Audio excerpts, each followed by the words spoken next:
Hello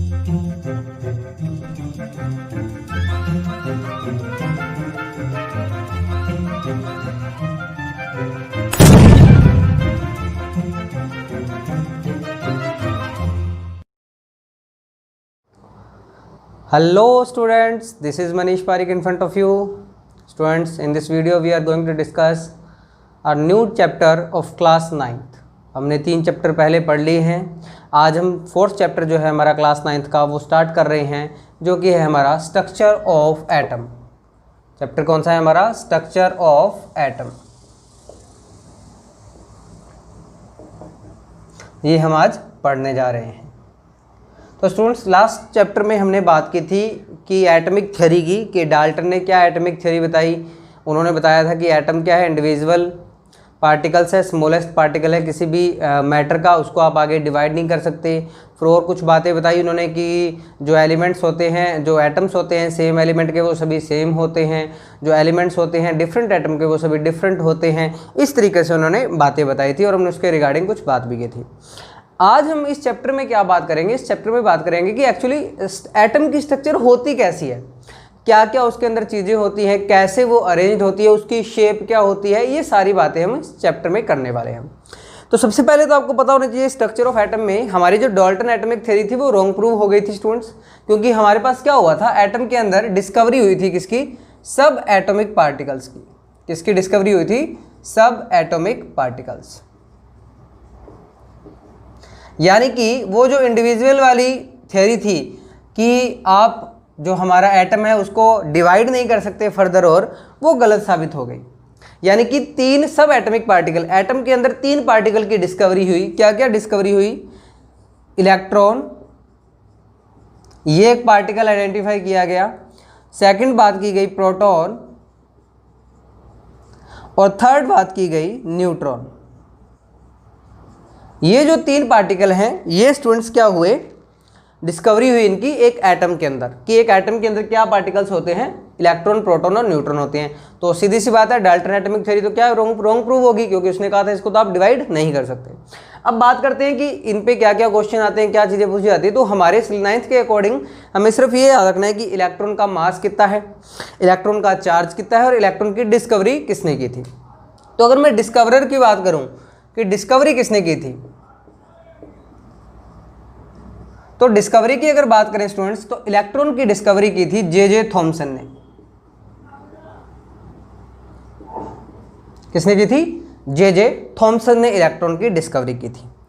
proton की अगर बात करें तो प्रोटॉन की जो डिस्कवरी की थी वो की थी ई गोल्डस्मिथ ने. ठीक है. और अगर न्यूट्रॉन की बात करें तो न्यूट्रॉन की जो डिस्कवरी की थी वो की थी जेम्स चैडविक. इसने की थी जेम्स चैडविक, ई गोल्डस्टेन. तो ये डिस्कवरर थे.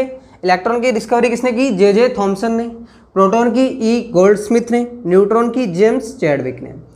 अब ये डिस्कवरी हुई कैसे स्टूडेंट्स? देखो, डिस्कवरी की अगर बात करें तो इलेक्ट्रॉन की जो डिस्कवरी हुई थी जे थॉमसन ने की थी वो पर्टिकुलर एक एक्सपेरिमेंट से की थी. उस एक्सपेरिमेंट का नाम होता है हमारे पास कैथोड ट्यूब एक्सपेरिमेंट. क्या होता है? Cathode tube experiment.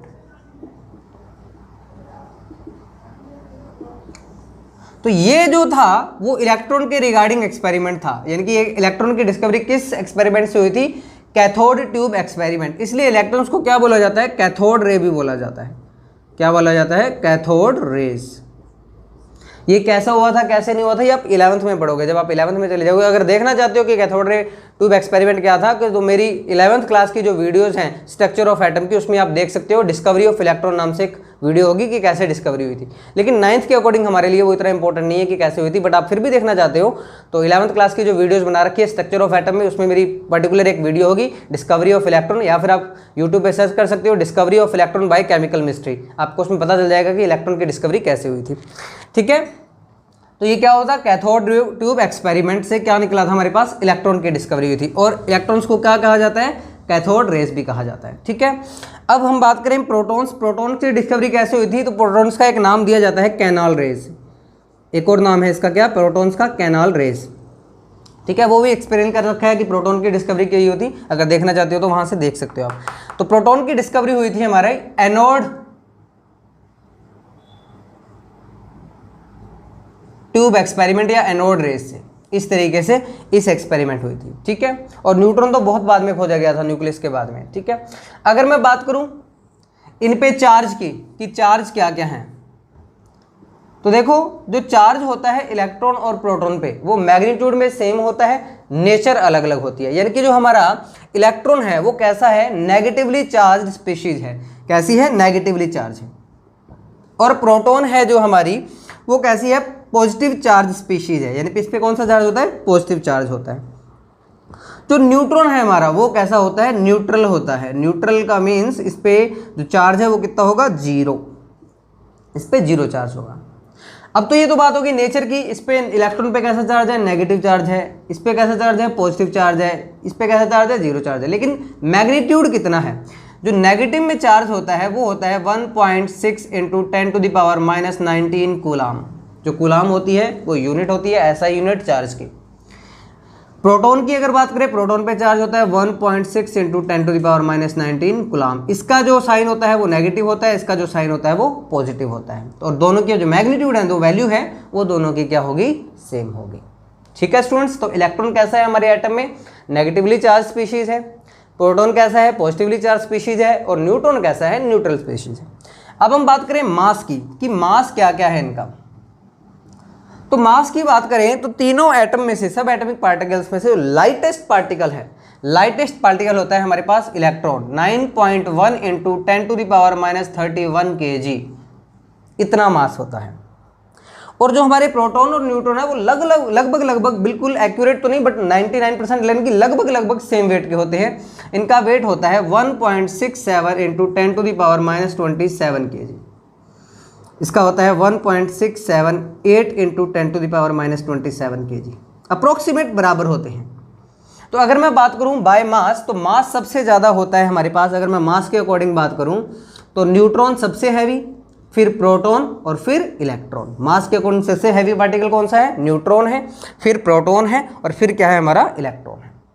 तो ये उनके होते हैं मास। अब देखो मास, इलेक्ट्रॉन का मास देखो स्टूडेंट्स कितना ज़्यादा कम है, 10⁻⁻27 और 10⁻31, यानी कि करीबन अगर 10 की वैल्यू से देखा जाए तो हमारे पास 10,000 गुना लगभग छोटा आ रहा है। हालांकि जो मास होता है वो अप्रोक्सीमेट 1837 टाइम, या फिर हम कह सकते हैं लगभग 2000 गुना कम होता है अप्रोक्सीमेट। इसको सॉल्व करते हैं तो इतना हल्का होता है इलेक्ट्रॉन। यानी कि मैं अगर बात करूं इलेक्ट्रॉन और प्रोटॉन के कंपैरिजन में, तो जो मास ऑफ इलेक्ट्रॉन होता है वो क्या होता है, नेग्लेजिबल होता है। नेग्लेजिबल ही तो है यार, तुम्हारे पास 10,000 गुनी कोई छोटी चीज़ है। मान लीजिए आपके पास कोई पैसे है, किसी के पास 10,000 रुपये है, उसमें से 1 रुपया गिर भी गया तो क्या पता चलता है, 10,000 वाले को एक का क्या फर्क पड़ेगा। या किसी का वेट है, हाथी है, मान लीजिए हाथी है, एलिफेंट है, उसका वेट है मान लीजिए 10,000 kg, 10,000 किलो इसका वेट है। उस पर 1 किलो रख भी दिया तो क्या हाथी को फर्क पड़ेगा, और 1 किलो निकाल भी लिया तो हाथी को क्या फर्क पड़ेगा, एलिफेंट को क्या फर्क पड़ेगा, इतना ज़्यादा वेट है। तो इसी तरीके से जो इलेक्ट्रॉन है वो हमारा क्या है, बहुत ही हल्का है। तो एटम का जो मास होता है ना, हम आगे पढ़ेंगे भी, जो एटम का मास होता है, जो हम कह रहे हैं मास नंबर कहेंगे जो, वो किसकी वजह से होता है, न्यूट्रॉन और प्रोटॉन की वजह से ही होता है। किसकी वजह से होता है, न्यूट्रॉन और प्रोटॉन की वजह से ही होता है। किसका मास, एटम का मास। इलेक्ट्रॉन का मास में कोई रोल नहीं होता, क्योंकि इलेक्ट्रॉन क्या है, बहुत हल्का है। तो ये सब एटॉमिक पार्टिकल्स है, ये इतनी बातें आपको याद रखनी है students. Electron, discoverer J Thomson, charge -1.6 into 10⁻⁻19 coulomb, mass 9.1 into 10⁻31 kg, proton E Goldsmith plus 1.6 into 10⁻19 coulomb, 1.67 into 10⁻27 kg, neutron James Chadwick neutral 1.678 into 10⁻27 kg। ये इसकी क्या थे, सब एटॉमिक पार्टिकल्स थे। अब सब एटॉमिक पार्टिकल चलो हो गए खोज, हालांकि न्यूट्रॉन तो बहुत बाद में डिस्कवरी हुई थी, पहले शुरुआत में इलेक्ट्रॉन और प्रोटॉन डिस्कवर हो गए थे।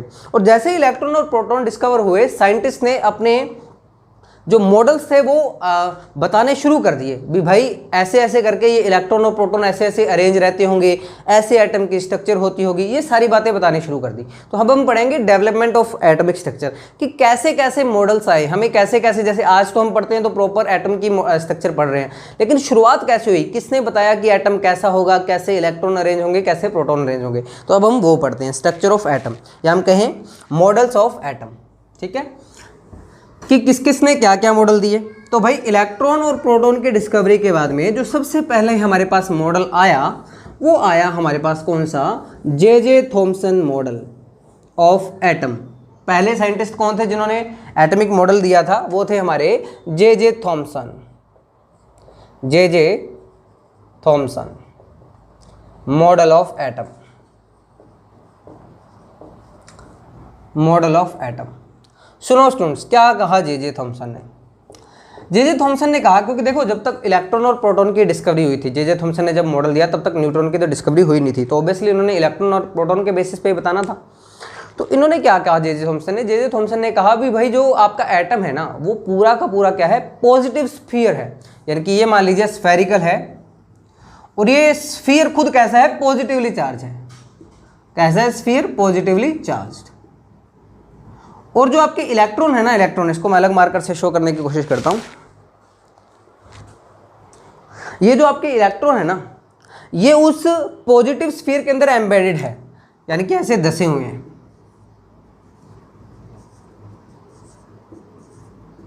जैसे वाटरमेलन देखा तुमने? वाटरमेलन, जो वाटरमेलन के अंदर हमारा रेड पार्ट होता है वो तो क्या मान लिया, पूरा का पूरा पॉजिटिव स्फीयर, और जैसे सीड्स फंसे हुए होते हैं वो क्या मान लिए, इलेक्ट्रॉन।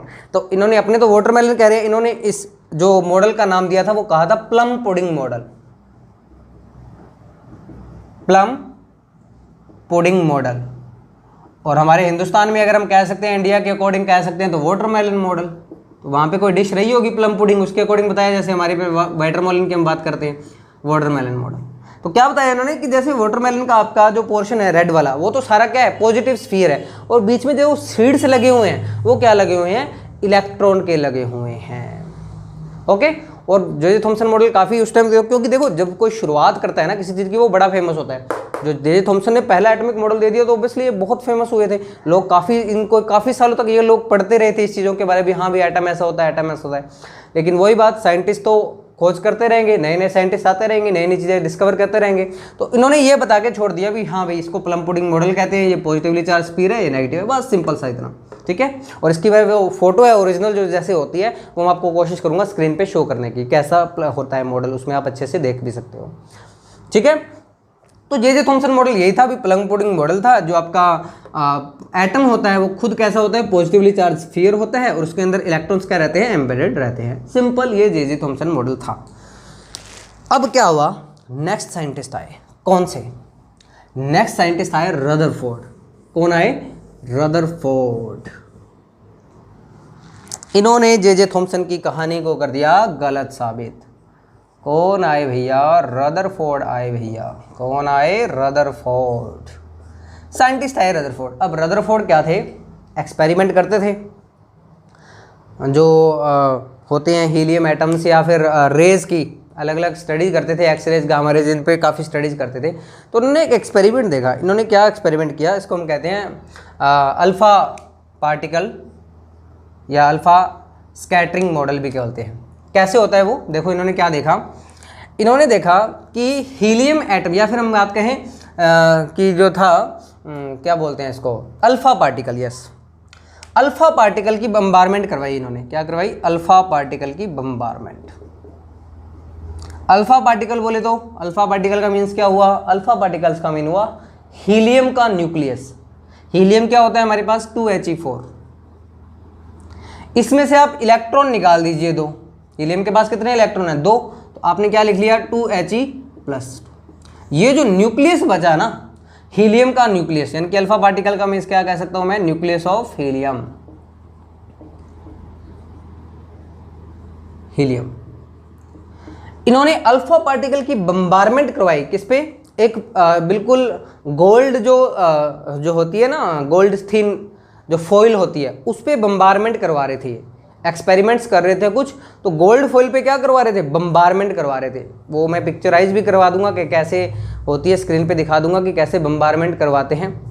या फिर आप इसका पूरा एक्सप्लेनेशन देखना चाहते हो, हालांकि 9th में इतना नहीं है हमारा, 9th में तो बड़ा बेसिक सा पढ़ना है, फिर आप सर्च कर सकते हो क्या, structure of atom chemical mystery, जाके आपको पूरा 11th क्लास में जो जैसे एक्सप्लेन करते हैं पूरा का पूरा वो आपको मिल जाएगा। तो क्या किया उन्होंने, अल्फा पार्टिकल की बम्बारमेंट करवाई किस पे, गोल्ड फॉइल पे, गोल्ड फॉइल पे। तो गोल्ड फॉइल पे बम्बारमेंट करवाई, तो इससे इन्होंने कुछ कंक्लूजन दिए। इन्होंने क्या देखा कि गोल्ड फॉइल पे मान लीजिए ये गोल्ड का एटम है आपका, ठीक है, एक कोई एटम है। इन्होंने देखा जब आप अल्फा पार्टिकल्स की बम्बारमेंट कराते हो और अपने पीछे क्या लगा दिया इन्होंने, एक फ्लोरोसेंट स्क्रीन लगा दी, जिससे क्या हो जाए यहाँ पे अगर कोई स्ट्राइक करे आपका कोई अल्फा पार्टिकल तो दिख जाए। तो उन्होंने क्या देखा कि most of the alpha particles थे वो इस एटम में से क्या हो रहे थे, पास हो रहे थे, बिल्कुल पास हो रहे थे बिना किसी डिफ्लेक्शन के। ये अल्फा पार्टिकल्स हैं, ये इस एटम में से पास हो रहे हैं, कहाँ पे, यहाँ पे टकरा रहे हैं बिना किसी डिफ्लेक्शन के, ठीक है। और इन्होंने क्या देखा कि बहुत सारे तो 90 ऐसे मान सकते हो कि 99% सीधे के सीधे पास हो रहे हैं, या 95% तक सीधे के सीधे पास हो रहे हैं अल्फा पार्टिकल्स एटम के बीच में से। कुछ एक पार्टिकल्स हैं, कुछ एक पार्टिकल हैं वो थोड़े बहुत एंगल पे क्या हो रहे हैं, डिफ्लेक्ट हो रहे हैं, थोड़े बहुत एंगल पे क्या हो रहे हैं, डिफ्लेक्ट हो रहे हैं, ठीक है। और कुछ एक पार्टिकल्स हैं जो 90 डिग्री या उससे ज़्यादा एंगल पे डिफ्लेक्ट हो रहे हैं।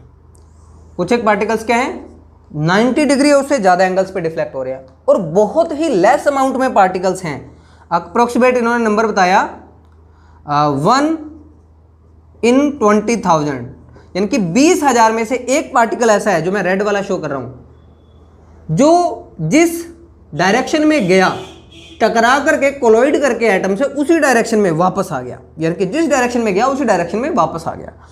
तो इन्होंने इतने सारे ऑब्जर्वेशन देखे, तो इन ऑब्जर्वेशन से इन्होंने क्या कंक्लूजन दिए, इन्होंने कंक्लूजन क्या दिए, देखो अल्फा पार्टिकल हमें पता है पॉजिटिवली चार्ज है, न्यूक्लियस है, पॉजिटिवली चार्ज है, ठीक है। अब इन्होंने क्या कहा, अभी मोस्ट ऑफ द जो अल्फा पार्टिकल्स है वो क्या कर रहे हैं, सीधे के सीधे बिना किसी डिफ्लेक्शन के क्या हो रहे हैं, गो थ्रू हो रहे हैं। तो यहाँ से पहला जो इनका था कंक्लूजन था वो आया कि क्या, most of the part of atom is hollow, कि कैसा है, खोखला है, एटम जो है आपका वो खोखला है, बिल्कुल खाली है, तभी तो अल्फा पार्टिकल्स उसके बीच में से निकल जा रहे हैं, ठीक है। उनका पहला एक्सपेरिमेंट किया। दूसरा उन्होंने क्या कहा कि भाई देखो मोस्ट ऑफ द पार्ट क्या है, होलो है, इसलिए क्या कर रहे हैं अल्फा पार्टिकल्स सीधे गो थ्रू हो रहे हैं। बट कुछ अल्फा पार्टिकल्स हैं वो जो एंगल पे डिफ्लेक्ट हो रहे हैं, और कुछ 90 डिग्री से ज़्यादा, और कुछ क्या कर रहे हैं, बिल्कुल आ रहे हैं। तो इन्होंने क्या कहा, देखो डिफ्लेक्ट कब होगा, रिपल से। डिफ्लेक्ट होने का मतलब क्या हुआ, रिपेल हो रहा है ना, ये यहाँ पे गया और रिपेल होकर दूर हो गया, ये यहाँ से गया रिपेल होकर दूर हो गया। तो रिपेल कर रही है कोई चीज़ इस हीलियम को। हीलियम कैसा है, पॉजिटिव चार्ज है, तो पॉजिटिव चार्ज को रिपेल कौन करेगा, पॉजिटिव चार्ज ही तो करेगा। तो सेकंड जो उन्होंने कंक्लूजन दिया रदरफोर्ड ने, वो दिया कि भाई इस एटम के अंदर ना किसी एक फिक्स छोटी जगह पे पॉजिटिव चार्ज क्या है, सेंट्रलाइज्ड है। क्या कहा, positive charge centralised in an atom, कि इस एटम के अंदर छोटे से पार्ट के अंदर क्या है कि आपका पॉजिटिव चार्ज है वो क्या है, सेंट्रलाइज्ड है। तीसरा कंक्लूजन क्या किया, तीसरा कंक्लूजन दिया कि जो आपका जो सेंटर वाला पॉजिटिव चार्ज है ये बहुत हैवी है भाई, ये क्या है, बहुत हैवी है। तो कैसे पता चला हैवी है, हैवी इसलिए पता चला कि देखो ये दो चीजें हैं, ये आपस में कोलाइड कर रही हैं। अब मैं कह रहा हूं कि ये जो चीज आ रही है ये क्या है, हैवी है, ये आगे इससे कोलाइड की, अगर तो ये हैवी है तो ये इसको डिस्प्लेस कर देगी, ये आगे चला जाएगा, ये इधर उधर जिधर भी चला जाएगा अगर ये हैवी है तो। लेकिन अगर ये रेड मार्कर हैवी है तो ये क्या आएगा, ये इससे टकराएगा और ये इधर उधर डिस्प्लेस हो जाएगा, टकराने के बाद ये वहीं रहेगा। तो देखो कैसे पता चला कि अल्फा पार्टिकल्स आ रहे हैं और खुद डिफ्लेक्ट हो रहे हैं। खुद डिफ्लेक्ट होने का मतलब आगे किसी हैवी चीज से टकरा रहे हैं। तो इससे पता चला कि जो आपका सेंट्रल पार्ट है जो पॉजिटिवली चार्ज है ये क्या है, हैवी है। क्या है, ये हैवी है, यानी कि इसके अंदर मास है, यानी कि आपका मोस्ट ऑफ द मास जो है एटम का वो सेंट्रलाइज्ड है एक फिक्स एरिया के अंदर, बिल्कुल सेंटर में, और जो कैसा है, पॉजिटिवली चार्ज है। तो ये इन्होंने कंक्लूजन दिए। तो जे जो हमारे रदरफोर्ड है इनको एक और श्रेय जाता है, इन्होंने किसकी खोज कर दी, इन्होंने क्या कहा कि ये जो सेंट्रलाइज्ड पार्ट है जो पॉजिटिवली चार्ज है जो हैवी है, इन्होंने इसका नाम रख दिया क्या, न्यूक्लियस। इन्होंने क्या कहा, ये क्या है, न्यूक्लियस है, ये क्या है, न्यूक्लियस है। तो न्यूक्लियस की डिस्कवरी किसने कर दी? रदरफोर्ड ने कर दी। किससे? अल्फा पार्टिकल स्कैटरिंग एक्सपेरिमेंट से। किस एक्सपेरिमेंट से? अल्फा पार्टिकल स्कैटरिंग एक्सपेरिमेंट से। इसकी भी मैं पिक्चर आपको बिल्कुल शो कर दूंगा बड़े साइज में कि एक्चुअल ऐसा कैसा था, इसका स्ट्रक्चर था या जो भी इसका अपरेटस था। तो इस तरीके से हमारे पास क्या हुआ? रदरफोर्ड आ गए। तो रदरफोर्ड ने ये बता दिया भाई। अब इससे क्या क्या कंक्लूजन निकला रदरफोर्ड वाली थ्योरी से? रदरफोर्ड वाली थ्योरी से क्या कंक्लूजन निकला? भी एटम आपका क्या है? बिल्कुल होलो है, खाली है लगभग पार्ट उसका। बीच में क्या है? न्यूक्लियस है, जिसमें क्या होते हैं आपका जो मोस्ट ऑफ द पार्ट जो है, मोस्ट ऑफ द आपका जो भी है आपका मास है वो सेंट्रलाइज है वहाँ पे। ठीक है, ये चीज़ें हमें पता चल गई किससे? रदरफोर्ड से। और इन्होंने क्या बताया? और इन्होंने बताया कि पॉजिटिव चार्ज जो है वो तो क्या है? सेंट्रलाइज है। और जो आपके इलेक्ट्रॉन हैं वो क्या करते हैं? वो इलेक्ट्रॉन जो है वो रिवॉल्व करते हैं। क्या करते हैं? ये जो न्यूक्लियस है और इलेक्ट्रॉन क्या करते हैं? यहाँ पे जो सर्कुलर पाथ है इसके चारों तरफ, उसमें क्या करते हैं? रिवॉल्व करते हैं, घूमते रहते हैं। ये किसने बताया? ये हमारे रदरफोर्ड ने बताया। इतनी चीज़ें, एक तो न्यूक्लियस की इन्होंने क्या कर दी? डिस्कवरी कर दी। और क्या बता दिया कि इलेक्ट्रॉन क्या करते हैं भाई? आपके जो इलेक्ट्रॉन होते हैं वो रिवॉल्व करते हैं किसके अंदर? सर्कुलर पाथ के अंदर। ठीक है, ये चीज़ें इन्होंने बताई। अब आपको पता है कि अब नेक्स्ट साइंटिस्ट आएगा तो वो ऑब्वियसली कहीं ना कहीं कमी छोड़ेगा। अब इस रदरफोर्ड के ड्रॉबैक्स क्या थे? बड़ी चीज़ें इन्होंने बताई, न्यूक्लियस बता दिया, होलो पार्ट बता दिया, इलेक्ट्रॉन रिवॉल्व करते हैं ये बता दिया, लेकिन इनकी कुछ कमियां भी रही। वो ड्रॉबैक्स क्या रहे इनके मॉडल के, वो देखते हैं कि drawbacks of Rutherford model. Drawbacks ये रहे कि भाई रदरफोर्ड को कहा साइंटिस्ट ने कि आप कह रहे हो कि इलेक्ट्रॉन क्या करते हैं? रिवॉल्व करते हैं सर्कुलर पाथ पे। अगर कोई चीज़ सर्कुलर पाथ पे रिवॉल्व करती है तो उसमें एक्सेलरेशन होता है। एक्सेलरेशन वगैरह पढ़ लिया होगा या पढ़ोगे आप फिजिक्स के अंदर कि एक्सेलरेशन क्या होता है? वेलोसिटी चेंज होती है डायरेक्शन के साथ में, तो उस तरीके से होता है। तो एक्सेलरेशन होता है, एक्सेलरेशन होगा तो उसकी एनर्जी लूज होती है। जैसे आपने कहा कि भाई ये आपका न्यूक्लियस है, इसके चारों तरफ इलेक्ट्रॉन रिवॉल्व कर रहा है, तो इलेक्ट्रॉन रिवॉल्व करेगा तो एनर्जी लूज करेगा। कोई चीज़ अगर घूमेगी कंटिन्यूस तो उसकी एनर्जी लूज होगी। तो एनर्जी लूज करते करते करते करते करते करते तो वो एक दिन न्यूक्लियस में गिर जाएगा। और जैसे न्यूक्लियस में गिरेगा क्या हो जाएगा? डिस्ट्रॉय हो जाएगा। डिस्ट्रॉय हो जाएगा, दैट मीन्स आपका जो एटम है वो खत्म हो जाएगा। यानी कि स्टेबिलिटी ऑफ एटम कहाँ रही? स्टेबिलिटी ऑफ एटम तो जीरो है। यानी कि आपने जो एटम का मॉडल बताया वो तो स्टेबल ही नहीं है, वो पॉसिबल ही नहीं है। लेकिन हमें पता है एटम तो एग्जिस्ट कर रहे हैं ना, एटम तो एग्जिस्ट कर रहे हैं, लेकिन आप जो मॉडल बता रहे हो उसके अकॉर्डिंग तो एटम डिस्ट्रॉय हो जाना चाहिए।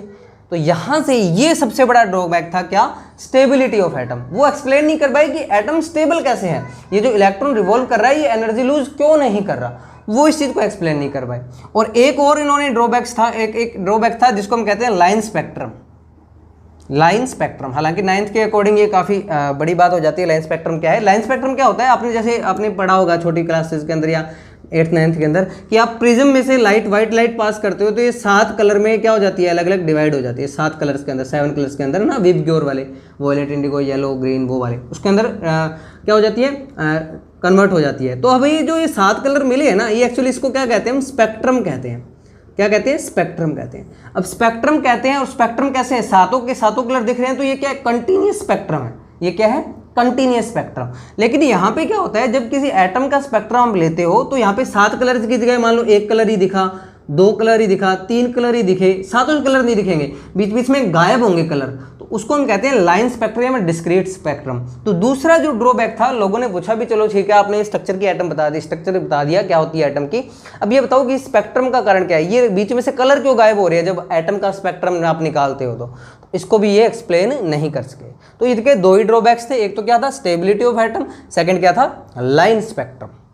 ये इन दोनों को एक्सप्लेन नहीं कर सके। ठीक है, तो आज हम ये 2 ही मॉडल पढ़ते हैं। रदरफोर्ड मॉडल हमने पढ़ा और जे थॉमसन मॉडल हमने पढ़ा। अब नेक्स्ट जो हम बोहर मॉडल पढ़ेंगे और बहुत सारी टर्म्स जो होती हैं, atomic mass, atomic number, isotopes, isobars, ये सारी चीज़ें नेक्स्ट क्लास के अंदर पढ़ेंगे। होप्स हो कि आपको ये समझ में आया होगा। अगर आपको ये समझ में आया तो प्लीज़ लाइक कीजिए, शेयर कीजिए, सब्सक्राइब कीजिए। Thank you so much.